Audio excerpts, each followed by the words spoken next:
Assalamualaikum warahmatullahi wabarakatuh. Alhamdulillahirabbil alamin wa bihi nasta'in wa ala umuri dunya waddin. Wassalatu wassalamu ala asyrafil anbiya'i wal mursalin sayyidina wa maulana Muhammadin wa ala alihi wa sahbihi ajmain. Amma ba'd. Alhamdulillahirabbil alamin, pada pertemuan hari ini kami dari kelompok 6 selaku pemakalah pada hari ini akan menyampaikan tema tentang sumber daya alam dalam Al-Quran dan Hadis. Anggota kelompok kami ada 3 orang. Yang pertama saya sendiri, Niha Luna dengan NIM 2020610080. Yang kedua ada Fahrisa Meliana dengan NIM 2020610083. Dan yang terakhir ada Sahril Amir dengan NIM 2020610098. Baik, hari ini kami akan mempresentasikan beberapa pokok-pokok pembahasan. Yang pertama ada pengertian sumber daya alam, macam-macam sumber daya alam, lalu ada manfaat sumber daya alam dalam Al-Quran. Yang keempat ada langkah untuk mengelola sumber daya alam, dan yang kelima tentang surah Al-Quran apa saja yang membahas terkait sumber daya alam. Langsung ya pada poin pertama tentang pengertian sumber daya alam.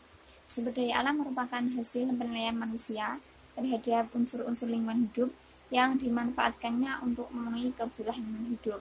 Di samping itu juga ada beberapa pendapat para ahli. Undang-Undang Nomor 4 Tahun 1982 Pasal 5 memberikan pengertian bahwa sumber daya alam itu adalah unsur lingkungan hidup yang terdiri dari sumber daya manusia, sumber daya hayati, sumber daya non-hayati, serta sumber daya buatan. Dari sekian pengertian yang dipaparkan para ahli, dapat disimpulkan bahwa sumber daya alam itu adalah suatu unsur lingkungan biofisik yang memiliki potensi dalam perkembangan kehidupan manusia. Lanjut pokok pembacaan yang kedua ada macam-macam sumber daya alam. Apa aja sih macam-macam sumber daya alam? Sumber daya alam itu dibagi beberapa macam ya. Ada yang berdasarkan jenis itu ada SDA hayati atau biotik, dan SDA non-hayati atau abiotik. Yang kedua ada berdasarkan nilai kegunaannya. Ada sumber daya alam non-ekonomis, sumber daya alam ekonomis tinggi, dan ada sumber daya alam ekonomis rendah. Lalu berdasarkan sifat. Berdasarkan sifat ini dibagi menjadi 3, yaitu sumber daya alam yang selalu ada, sumber daya alam yang dapat diperbarui, dan sumber daya alam yang tidak dapat diperbarui. Lalu macam yang kelima itu ada berdasarkan kegunaannya.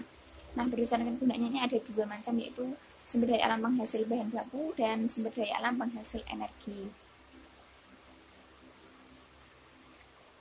Selanjutnya, manfaat sumber daya alam dalam Al-Quran. Dalam Al-Quran dan Hadis, sebenarnya Allah sudah banyak mengingatkan manusia untuk memanfaatkan sumber daya alamnya yang ada, baik yang terdapat di daratan ataupun lautan. Salah satunya yang terdapat dalam surat An-Nahl ayat 14. Dan dialah Allah yang menundukkan lautan untukmu, agar kamu dapat memakan daripadanya daging yang segar ikan, dan kamu mengeluarkan dari lautan itu perhiasan yang kamu pakai. Dan kamu melihat bahtera berlayar padanya, dan supaya kamu mencari keuntungan dari karunia-Nya, dan supaya kamu bersyukur. Dalam ayat tersebut, jelas Allah memberitahu manusia bahwa di lautan terdapat banyak sumber daya yang dapat dimanfaatkan.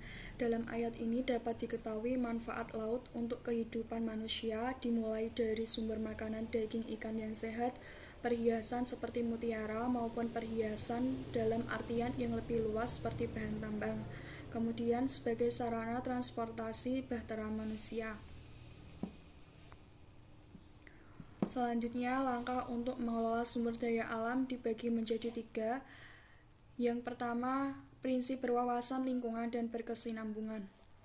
Di dalamnya ada penghijauan dan reboisasi, terasering, pengembangan daerah aliran sungai, pengelolaan air limbah, penertiban pembuangan sampah.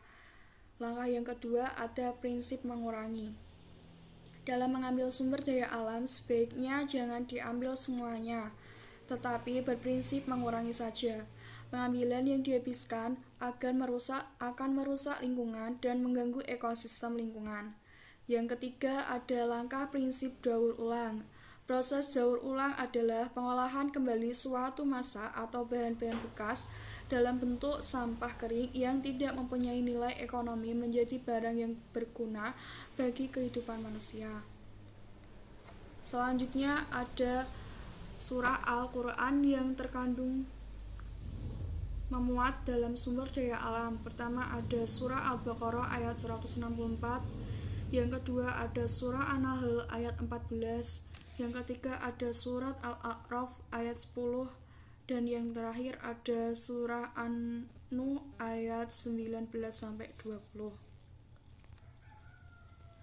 Yang pertama surah Al-Baqarah ayat 164. Bismillahirrahmanirrahim. Inna fi khalqis samawati wal ardi wahtilafil laili wan nahari wal fulkil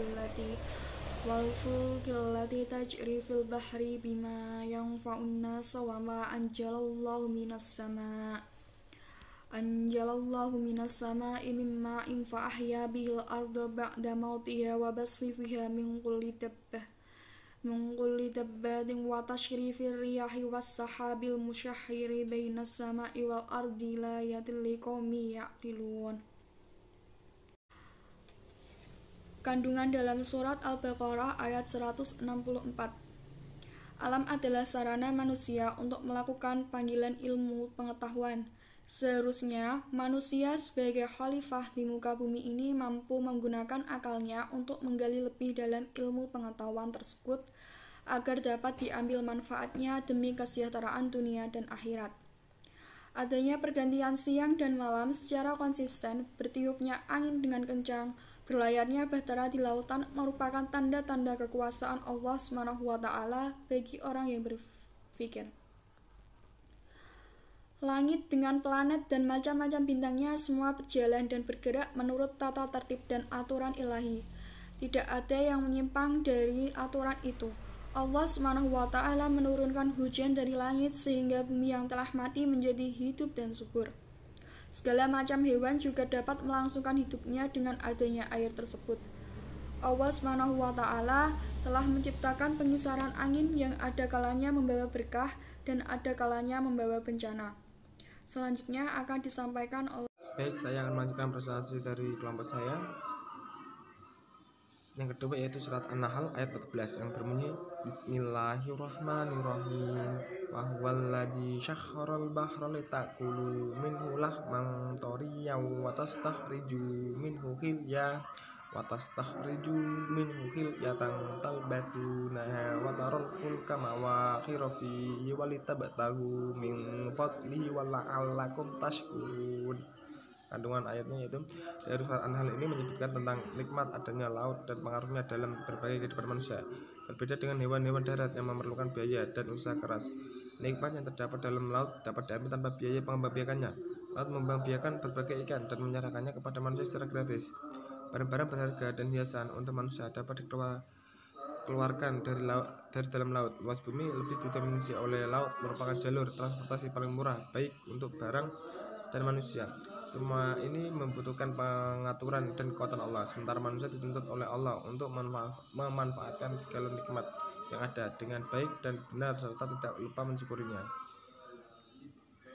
Yang ketiga yaitu surat Al-A'raf ayat 10 yang berbunyi Bismillahirrahmanirrahim.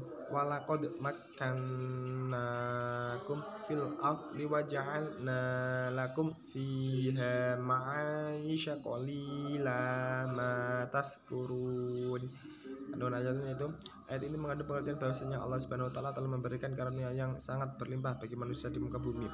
Semua karunia dan nikmat yang telah Allah Subhanahu wa taala berikan adalah untuk memenuhi kebutuhan hidup jasmani baik secara perorangan maupun secara berkelompok, yang akan dijadikan batu loncatan untuk memenuhi dan menjaga kesejahteraan hidup rohani guna kesucian diri dan mempersiapkan diri untuk hidup kekal di akhirat nanti serta memperoleh nikmat dan kebahagiaan abadi yang tak berkesudahan.